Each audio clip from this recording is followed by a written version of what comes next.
Assalamualaikum warahmatullahi wabarakatuh. Alhamdulillahi rabbil alamin. Wabihi nasta'inu ala umuri dunya waddin. Wa ashhadu an la ilaha illallah wahdahu la syarika lah. Wa ashhadu anna Muhammadan abduhu wa rasuluh. Allahumma salli ala Muhammadin wa ala ali Muhammad kama sallaita ala Ibrahim wa ala ali Ibrahim innaka Hamidum Majid. Jamaah salat maghrib dan isya, para asatidah dan ikhwah yang semoga dirahmati dan dimuliakan oleh Allah Subhanahu wa taala. Alhamdulillah, pada malam hari ini kembali kita bersyukur kepada Allah Subhanahu wa taala yang kembali mengumpulkan kita dalam satu majelis yang mulia, majelis ilmu. Mudah-mudahan apa yang kita laksanakan di malam hari ini mendapatkan keridhaan dari Allah Subhanahu wa taala dan mencatat sebagai amalan atau pemberat pahala amalan kita kelak pada hari kiamat. Amin ya rabbal alamin. Malam ini jemaah yang dimuliakan oleh Allah Subhanahu wa taala, kita berada di malam ke-7 dari bulan Dzulhijjah. Dan ini masih termasuk hari-hari yang mulia, hari-hari yang afdal untuk kita banyak melakukan amalan soleh. Nabi sallallahu alaihi wa alihi wasallam bersabda, "Ma min ayyamin al-'amalu salihu fiha ahabbu ila Allah min hadhihi al-ayyam."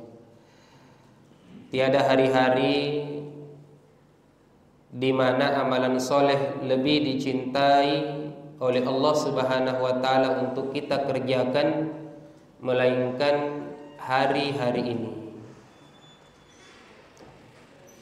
Bahkan para sahabat bertanya, "Walal jihadu fi sabilillah?" Apakah amalan soleh yang kita lakukan meskipun sederhana, meskipun kecil, itu mampu mengalahkan pahala orang yang berjihad di jalan Allah? Kata Nabi sallallahu alaihi wasallam, "Walal jihadu fi sabilillah."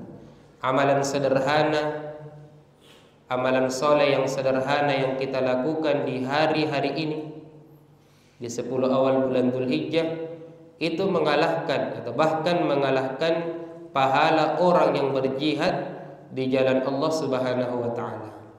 Illa rajulan, kecuali kata Nabi sallallahu alaihi wasallam, seseorang yang keluar dari rumahnya untuk berjihad di jalan Allah Subhanahu wa taala dengan membawa harta dan jiwanya, kemudian tidak lagi kembali keduanya. Artinya orangnya telah meninggal dunia syahid di jalan Allah Subhanahu wa taala, kemudian hartanya juga habis untuk membiayai perang.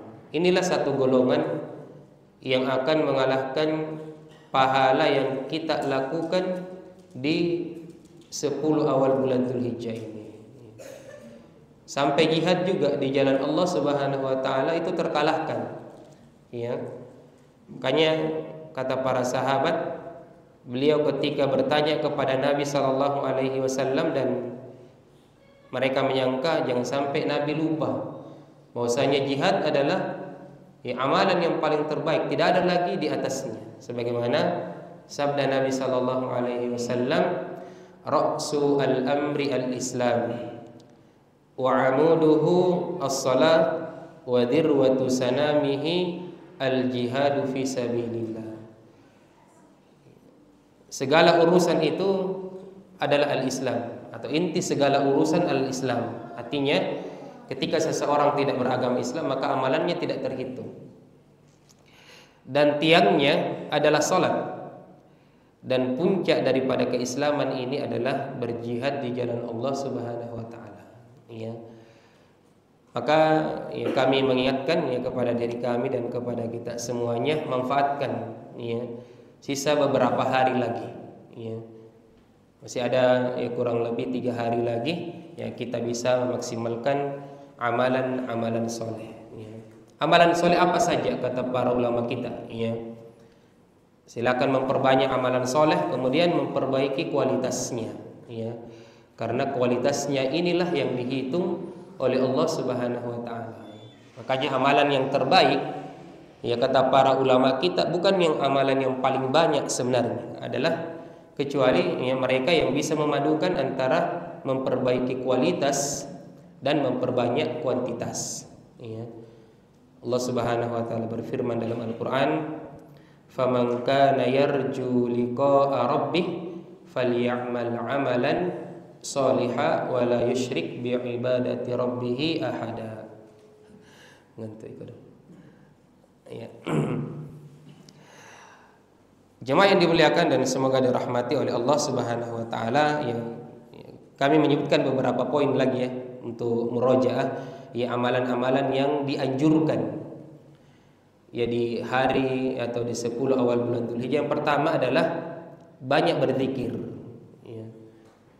Di hadis yang kita bacakan tadi, di riwayat yang lain Nabi sallallahu alaihi wasallam mengatakan fa'aksiru fihinna minat tahlili wat takbiri wat tahmid.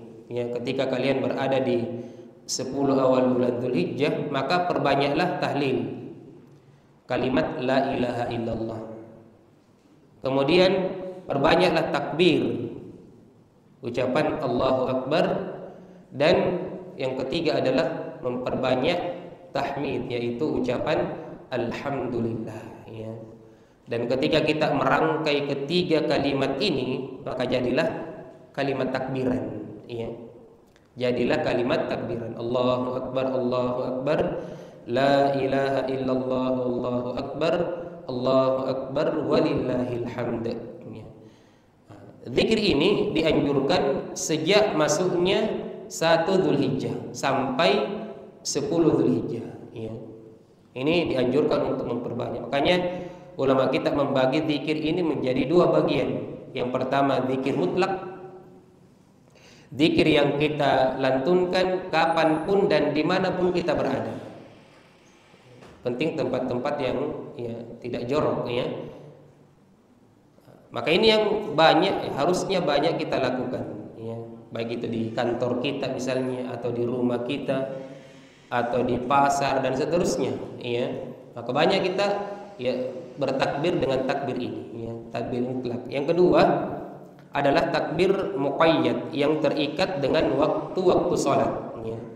Dan ulama kita mengatakan mulai sejak 9 Dzulhijjah ba'da salat subuh sampai hari ke-13 ya ba'da salat asar ya, itulah akhir ya, takbir muqayyad itu ya. Kemudian yang kedua, jemaah yang dimuliakan oleh Allah Subhanahu wa taala, yaitu berpuasa di tanggal 9 Dzulhijjah.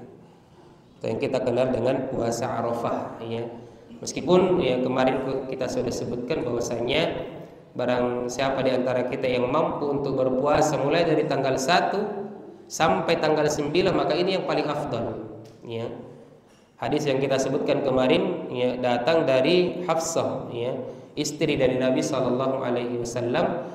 Beliau mengatakan Nabi sallallahu alaihi wasallam tidak pernah meninggalkan puasa 3 hari di setiap bulannya. Ayyamul bid ya. Kemudian puasa Asyura di tanggal 10 Muharram dan ya 9 hari atau dari tanggal 9 dari tanggal 1 sampai tanggal 9 Dzulhijjah. Nabi sallallahu alaihi wasallam tidak pernah meninggalkannya ya. Tapi mungkin ada di antara kita yang tidak mampu, maka silahkan kita memilih hari-hari yang dimana kita bisa ya memperbanyak puasa itu.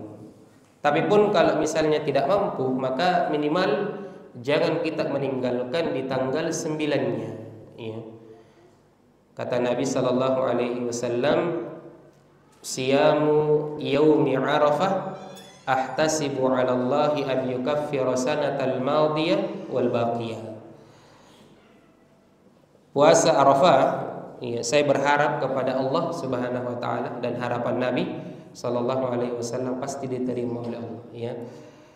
Aku berharap ya puasa Arafah ini menghapuskan dosa 1 tahun yang telah berlalu dan 1 tahun yang akan datang, ya.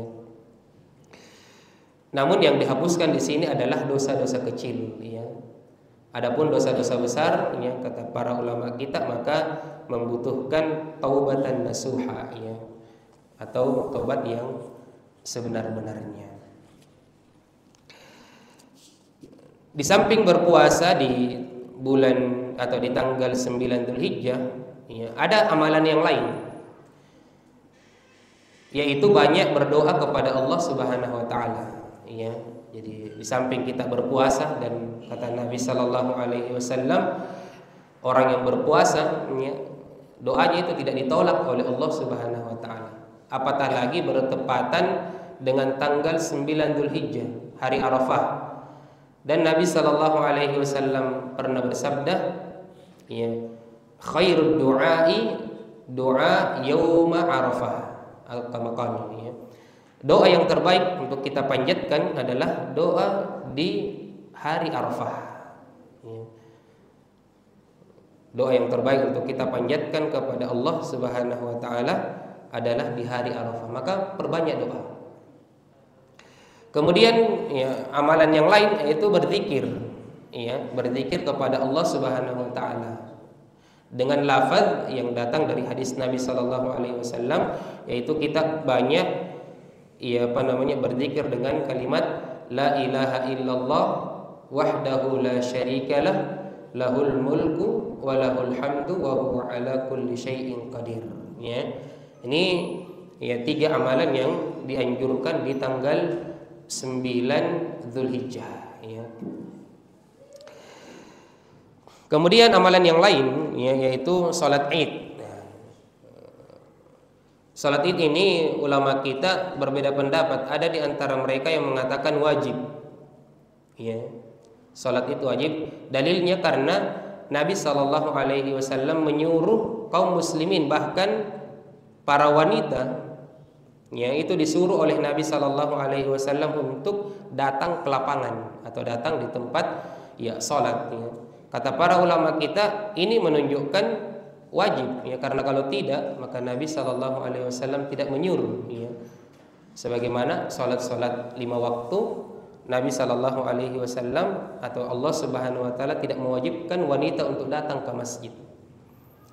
Meskipun Nabi sallallahu alaihi wasallam pernah mengatakan, la tamna'u ima Allahi masajidallah wa buyutuhunna khairal lahunna. Janganlah kalian melarang hamba-hamba Allah yang wanita untuk datang ke masjid untuk sholat, dan rumah-rumah mereka adalah yang terbaik bagi mereka. Artinya di rumahnya jauh lebih bagus, ya. Nah, ada ulama kita mengatakan, ya, bukan wajib. Hukum daripada sholat Id, dan ini yang paling rajih, yang paling kuat, adalah sunnah muakkadah, ya, tidak sampai level wajib, ya. Kemudian amalan yang yang kita akan bahas insyaallah pada malam hari ini yaitu berkurban, ya. Nah, ini amalan yang dianjurkan di, ya, bulan Dzulhijjah, khususnya di tanggal 10 dan di tanggal, ya, 3 hari setelahnya, tanggal 11, 12 dan 13. Jemaah yang dimuliakan oleh Allah Subhanahu wa taala, ya, perlu untuk kita ketahui bahwasanya ibadah yang Allah Subhanahu wa taala syariatkan kepada kita itu ada 3 macam. Yang pertama yang disebut dengan ibadah badaniyah. Yang kedua, ibadah maliyah, ibadah yang berkaitan dengan harta. Yang ketiga adalah penggabungan antara ibadah badaniyah dan maliyah. Kalau ibadah badaniyah seperti apa? Salat, ya, membaca Al-Quran. Kalau ibadah maliyah, berinfak, ya, tidak ada kaitannya dengan badan, ya, tidak ada kaitannya dengan jasad kita. Kemudian ya berkurban termasuk, ya, makanya ulama kita mengatakan, tapi insya Allah sebentar kita akan bahas apa hukum ya kita berkurban atas nama orang yang telah meninggal. Ya. Kalau kita melihat 3 jenis ibadah ini, maka berkurban atas nama orang yang telah meninggal maka diterima. Ya. Meskipun ini khilaf, ya. Nanti insya Allah kita akan sebutkan. Kemudian ibadah yang menggabungkan antara maliyah dan badaniyah apa? Haji dan umrah. Ya. Di haji dan umrah, ya, apalagi kita di Indonesia, ya. Beda kalau orang Arab mungkin. Kalau umrah langsung pergi ke sana, ya, jalan kaki dan seterusnya. Ya. Kemudian syariat kurban ini adalah ibadah yang dilakukan tahunan, ya. Jadi dia bukan ibadah yang dilakukan sekali seumur hidup, ya. Jadi ketika ia memiliki kemampuan di tahun ini maka berkurban.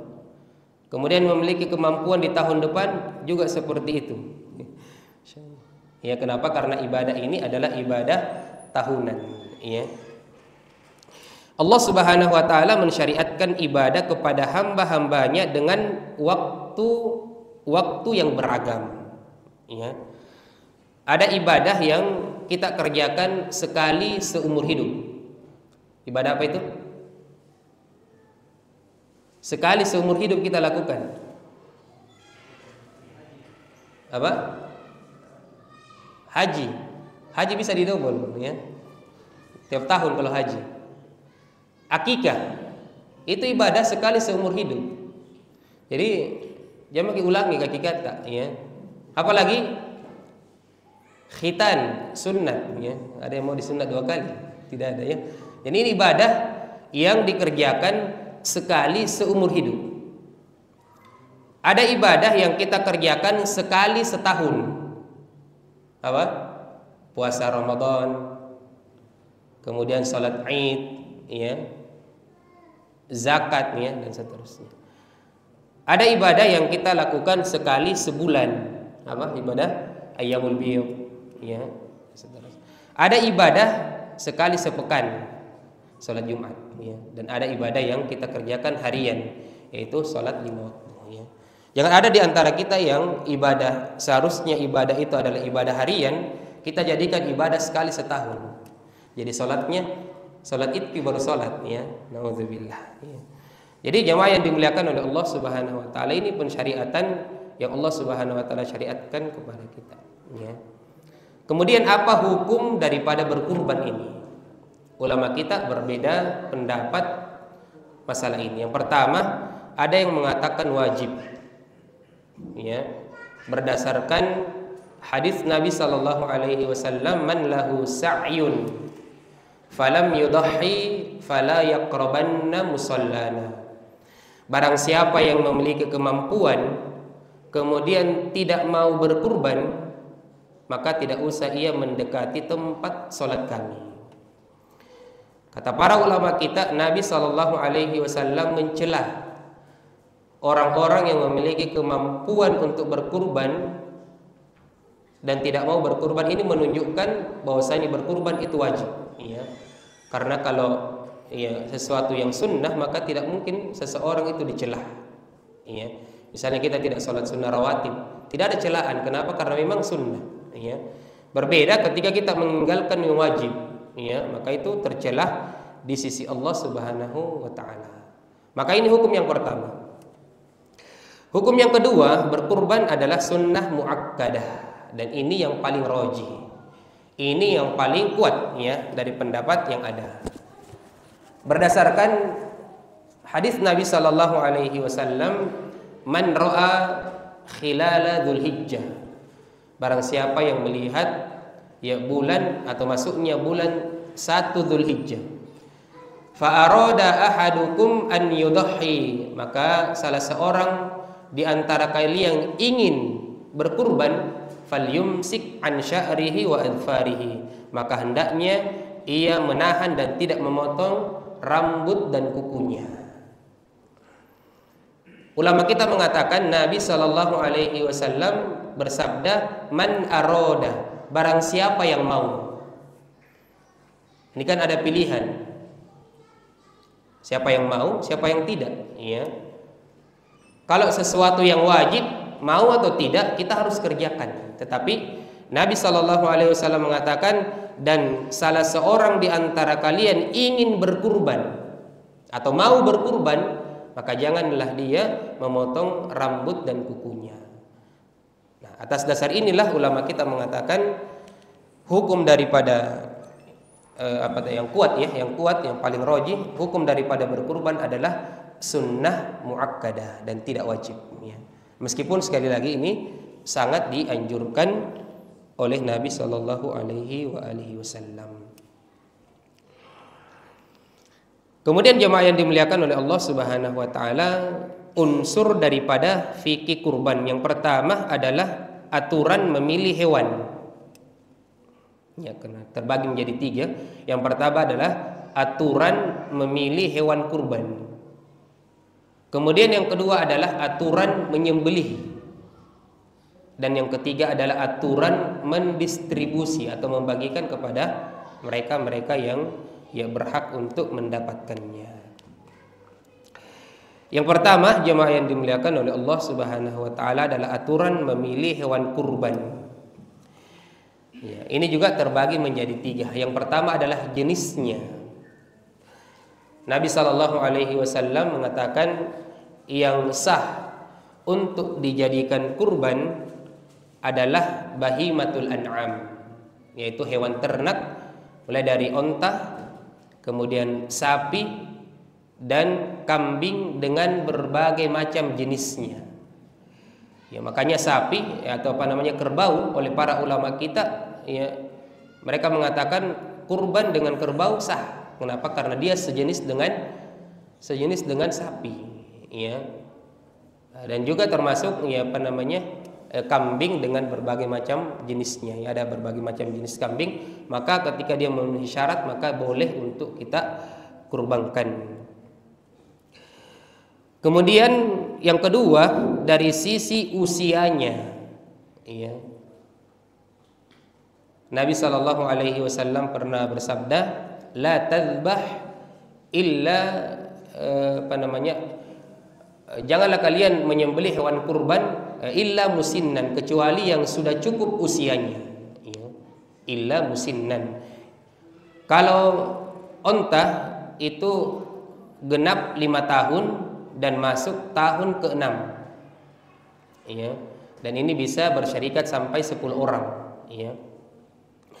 Adapun sapi dan kerbau, ya, itu berusia 2 tahun dan masuk tahun ke-3, ya.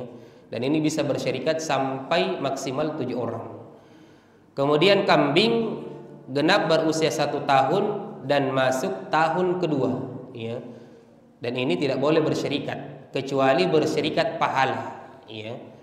Bersyarikat pahala artinya yang berkurban atas nama kepala keluarga, akan tetapi pahalanya juga diikutkan anggota-anggota yang lainnya, istrinya, anaknya, cucunya, termasuk orang tuanya ketika dia menafkahi orang tuanya, maka dia juga termasuk mendapatkan pahala yang sama, ya. Adapun domba, ya, ulama kita mengatakan, ya, karena domba ini, ya, cepat besar, ya, dan cepat gemuk, maka, ya, domba ini usianya 6 bulan sudah ketika dia sudah berusia 6 bulan atau lebih, maka ini sudah masuk usia kurban. Kemudian yang ketiga adalah bebas daripada cacat. Nah, ini yang paling yang sering kita yang banyak bertanya, ya, tentang cacat hewan kurban. Yang pertama, ya, karena ini juga terbagi menjadi, yang pertama adalah yang menyebabkan kurban itu tidak sah. Ya, cacat yang menyebabkan hewan kurban itu tidak sah untuk dikurbankan.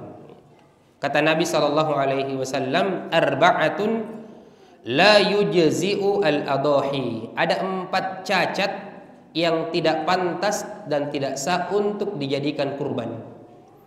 Yang pertama adalah al-awra'u al-bayyinu 'awaruha. Hewan yang picak satu matanya, ya, dan dan jelas picaknya. Kemudian al-maridatu al-bayyinu maraduha. Hewan yang sakit dan jelas sakitnya, ya. Kemudian ya al-arja'u al-bayyinu dhala'uha, yaitu hewan yang pincang dan pincangnya itu jelas. Dan yang keempat adalah al-kasiratu allati la tunqi. Kemudian hewan yang sangat kurus, ya, sampai-sampai tidak memiliki tulang sumsum, ya. Jadi ini 4 jenis, ya, 4 kategori hewan yang tidak layak untuk dikurbankan. Ya. Yang pertama tadi apa? Yang picak 1. Ya, bagaimana kalau picak 2? 1 saja tidak boleh, apalagi 2, ya. Nah, ini sama. Kemarin ada yang bertanya, Ustaz, bagaimana? Ya, Allah Subhanahu wa taala kan melarang kita untuk mendekati zina. Berarti kalau melakukan tidak apa-apa, ya. Nah, ini kalau saja Allah Subhanahu wa taala mengharamkan kita untuk mendekati, apalagi melakukannya. Sama dengan ini, kalau 1 matanya picak, ya, dan jelas picaknya, maka tidak boleh, apalagi 2. Kemudian yang sakit, ya, kalau hewan itu sakit, ya, dan jelas sakitnya, maka ini tidak boleh dikurbankan. Kemudian yang pincang, yang jelas pincangnya. Bagaimana kalau pas diantar itu hewan jatuh, pincang, patah kakinya? Apa hukumnya? Ya, misalnya pas diantar di masjid ya, kemudian dia jatuh, terkilir dan seterusnya, akhirnya patah kakinya. Apakah ini sah untuk dikurbankan? Maka kata para ulama kita sah. Kenapa? Karena ketika kita membelinya, ya, atau mentakyinnya, menegaskannya bahwasanya ini adalah hewan kurban, maka dia dalam keadaan sempurna, ya. Maka ketika terjadi, ya, cacat, ya, setelahnya, dan itu tidak disengaja, maka dia tetap sah untuk dijadikan hewan kurban. Ya, misalnya diantar tiba-tiba tertusuk matanya, maka insya Allah ini, ya, sah untuk dijadikan hewan kurban, ya. Kemudian yang ketiga, yang keempat adalah hewan kurban yang sangat kurus, ya. Kenapa? Karena, ya, apa yang mau dibagi kalau kurus, ya, makanya tidak sah untuk dijadikan hewan kurban. Kemudian yang kedua, hewan yang makruh untuk disembelih, artinya derajatnya dibawanya sedikit, sah tetapi dibenci, ya, yaitu ketika hewan itu terpotong telinganya misalnya, atau ada, ya, salah satu daripada telinganya itu kecil, maka ini tetap sah untuk dikurbankan dan tidak, ya, akan tetapi tidak sempurna. Sama ketika ada hewan yang, ya, salah satu tanduknya patah, ya, tetap sah untuk dikurbankan tetapi tidak sempurna. Kemudian, ya, cacat yang tidak berpengaruh sama sekali, ya, misalnya terpotong ekornya, ya, atau hilang, ya, sebahagian bulunya dan seterusnya, maka ini, ya, termasuk yang pernah ditanyakan kemarin, hewan yang pesek, ya, misalnya ada hewan yang pesek atau terluka di hidungnya, maka ini insya Allah tidak mempengaruhi daripada, ya, keabsahan daripada hewan kurban tersebut, ya. Kemudian yang kedua, aturan menyembelih, ya, atau proses penyembelihan. Jadi Nabi Shallallahu Alaihi Wasallam, ia menyuruh kita untuk menyembelih hewan kurban dengan memakai pisau yang paling tajam, ya. Kenapa? Supaya tidak menyiksa daripada, ya, hewan tersebut. Kemudian, ya, orang yang menyembelih itu dipersyaratkan harus menjaga sholat berjamaah, atau minimal harus dia, ya, melaksanakan sholat, ya. Kemudian membaca, ya, basmalah dan takbir. Adapun lafaz-lafaz yang lain disunnahkan, ya. Misalnya kita masukkan, ya, pekurbannya, maka ini disunnahkan, ya. Tapi, ya, sangat dianjurkan untuk dibaca. Kemudian aturan pemanfaatan, ya. Artinya hewan ini kita mau apakan, ya. Nabi SAW mengatakan kulu, ya, fakulu minha, sebahagian kau makan dan sebahagian kamu berikan kepada orang lain, ya. Kalau di dalam ayat Allah Subhanahu wa taala mengatakan fakulu minha wa at'imul ba'isa al-faqir. Sebahagian kita makan, sebagian kita berikan hadiah, dan sebagian kita berikan kepada orang-orang fakir miskin. Meskipun ulama kita mengatakan tidak harus sepertiga, ya, tidak harus sepertiga, ya, tetapi ketika sudah ada yang bisa kita makan, kita bagikan sebagai hadiah kepada orang-orang yang lebih kaya misalnya, atau kita berikan dan juga kita berikan kepada mereka-mereka yang fakir, ya. Mungkin ada di antara kita mengatakan, ya, saya mau ambil, ya, sedikit saja. Saya mau bagikan, ya, sebahagian yang besar itu kepada orang-orang yang membutuhkan, boleh. Atau sebaliknya, dia mau ambil banyak kurbannya, maka ini jadi diperbolehkan. Sekalipun misalnya daging hewan kurban itu tidak ada yang dia bagi, maka ini tetap sah, ya. Tetap sah. Tetapi yang dilarang oleh para ulama kita adalah mengambil manfaat daripada hewan kurban itu. Misalnya dia penjual sate, ikut juga berkurban, tetapi hewan kurbannya yang dia dapatkan dagingnya itu dia pakai untuk jual-jual satenya, maka ini tidak boleh, ya. Kenapa? Karena dia mengambil manfaat daripada hewan tersebut. Adapun bagi yang kita beri, misalnya orang fakir, miskin, ya, kemudian orang yang kaya, kemudian dia mau menjual daripada hewan kurban yang dia dapatkan, maka boleh atau tidak? Boleh. Yang dilarang adalah sohibul kurban. Adapun fakir, miskin dan seterusnya, maka dia boleh untuk menjual daging hewan kurban tersebut. Wallahu a'lam. Kemudian yang terakhir, jemaah yang dimuliakan oleh Allah Subhanahu wa taala, tidak boleh menggaji jagal dengan bahagian hewan kurban tersebut, ya. Kan tetapi kita mengambil, ya, dana dari, ya, yang selain daripada hewan kurban itu. Iya.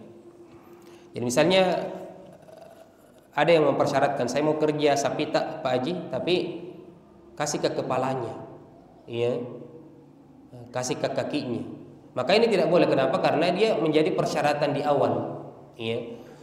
Kecuali setelah dia memotong dan Pak Haji bilang, ya, tidak ada juga mau kerja kepalanya ini, tidak ada juga mau anu kakinya, ambil nih, maka ini tidak mengapa, ya. Tetapi kalau itu dipersyaratkan di awal, maka ini tidak boleh. Kenapa? Karena Nabi SAW melarang hal tersebut. Mungkin masih ada waktu 5 menit, mungkin ada yang mau ditanyakan, ya, kami persilahkan. Iya. Hadza minna wa sallallahu wa sallim ala nabiyyina Muhammad walhamdulillahi rabbil alamin.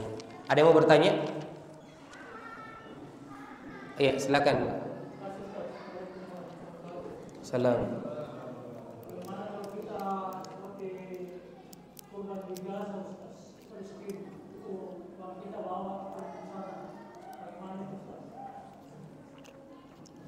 Iya.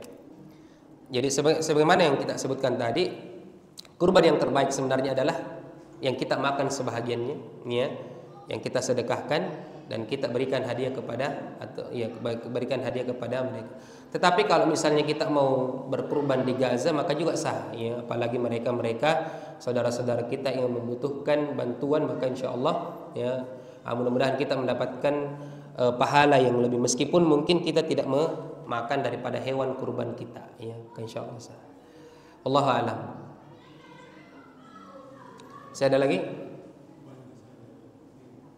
Iya, kalau sudah tidak ada, ya, kita cukupkan. Jemaah yang dimuliakan oleh Allah Subhanahu wa taala, mudah-mudahan Allah Subhanahu wa taala memudahkan kita untuk beramal soleh di hari-hari ini, apatah lagi di tanggal 10 Dzulhijjah, ya. Hadza minna wa sallallahu wa sallimu ala nabiyyina Muhammad. Ada benarnya datang dari Allah Subhanahu wa taala, dan kesalahan berada pada diri kami pribadi dan waswasyaitan la'natullahi alaih. Subhanakallahumma bihamdik, asyhadu an la ilaha illa anta astaghfiruka wa atubu ilaik. Wassalamualaikum warahmatullahi wabarakatuh.